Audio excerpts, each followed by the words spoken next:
This is exciting to me. Remember Jim and Jam? Well, they've brought the water all the way to this pipe, which is where it goes underground.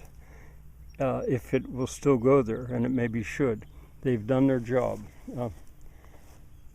And it seems like the water is soaking into the underground, because I think it very slowly is moving that way. The aqueduct is very, very full. And one other thing I'll show you here that's even more exciting maybe is that now this is a Zanje de Infiltración that's going that way, but I don't think it's quite high enough yet. I'll dig that out. There might be a high spot right there. But down here, there definitely was a high spot. And here, this, I call it one of the two saddle ponds. That starts on its way the whole way around the hilltop.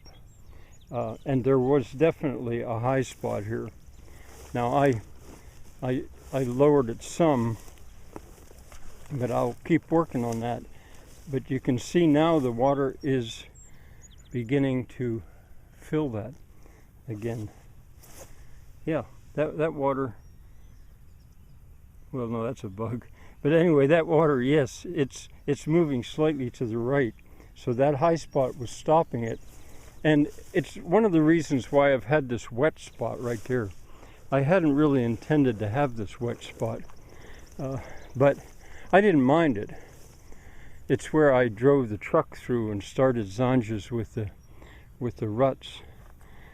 But I think if I get rid of this high spot, I may find that there's a bank here that is the right height to keep the water up here.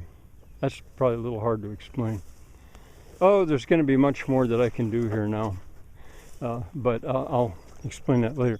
But what makes this possible is that the water has arrived in sufficient amount from two sources. One, Grandpa Jim Bisse and Weir, and Barbie Aqueduct, and not Aqueduct, Bisse. So I'm going to go up and look at that, but this is very full.